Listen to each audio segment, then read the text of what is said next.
Salut à tous, c'est Pank de la chaîne, bienvenue sur cette vidéo. Je continue donc l'étude de l'ouvrage Hypnothérapie de Dave Hellman.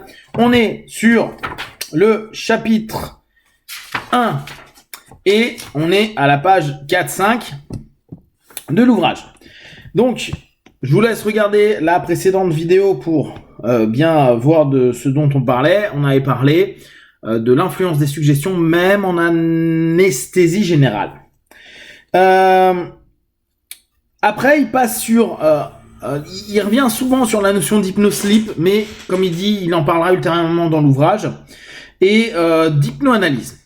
Lui, il travaille énormément en hypnoanalyse. Il fait parler la personne en transe sur la problématique, d'où le principe très hypnose directe, hypnose hellmanienne de régression, qui est que Gil Boyne d'ailleurs lui a sublimé à un certain moment.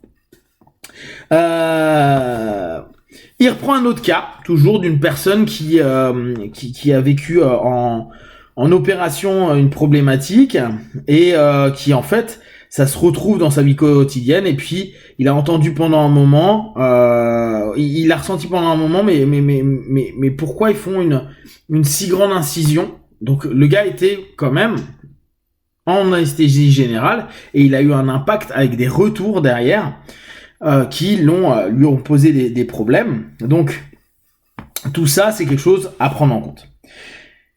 Ce qui pour lui est intéressant, c'est que dans ce cheminement-là, il faut être assez prudent dans certaines situations avec la sémantique, parce que on le verra dans le chapitre qui suit, mais on est constamment en hypnose et que les personnes qui pensent qui n'ont jamais été hypnotisées, c'est une illusion.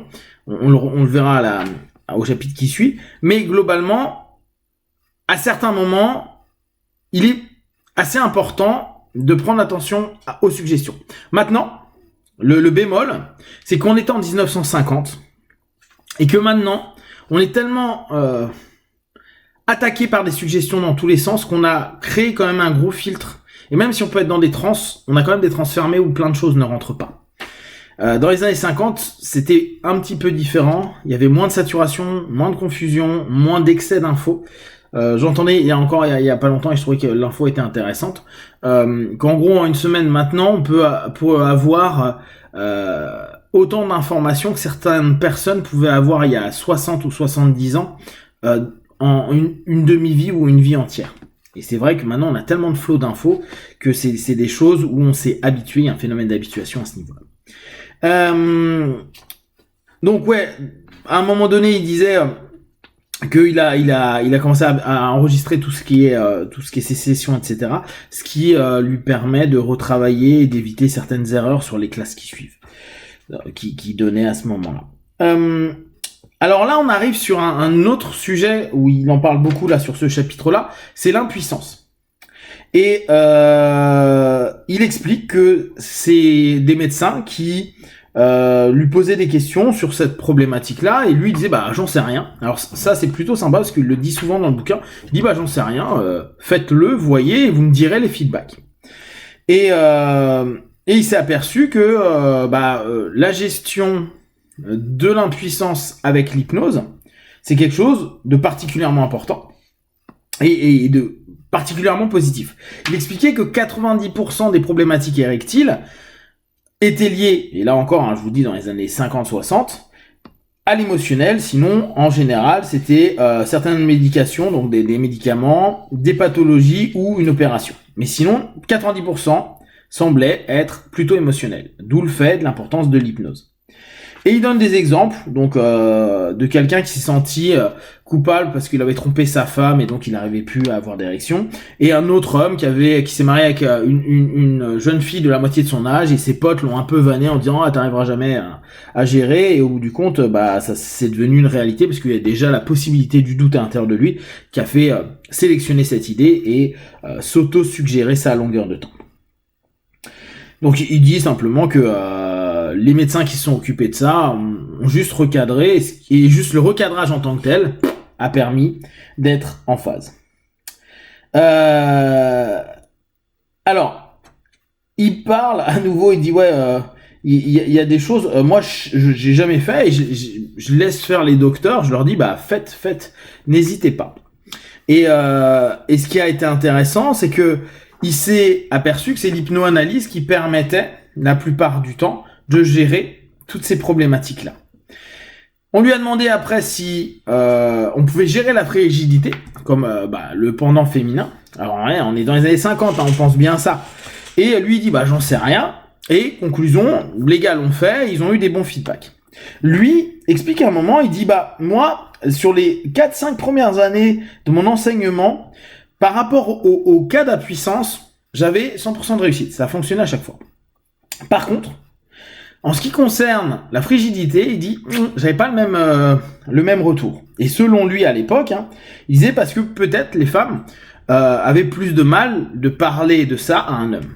Et il dit par contre, les femmes médecins qui faisaient ce travail hypnotique à ce moment-là, se lâchaient davantage, ils pouvaient être mieux gérés parce qu'elles osaient en parler. Donc ça permettait dans l'hypnoanalyse d'aller plus loin et de créer des suggestions. Pour lui, et ça il revient beaucoup dessus, il y a 2 types de problématiques érectiles et de frigidité. C'est le type A, là où la cause de la frigidité ou de l'impuissance qui est connue, ou la deuxième, la cause est inconnue et il faut qu'on aille dans un certain niveau de transe pour capter, faire réémerger à la conscience la problématique. Après, il passe sur un autre sujet. Donc on a eu quoi en premier sujet? Les analgésies, les anesthésies générales et l'attention qu'il faut porter.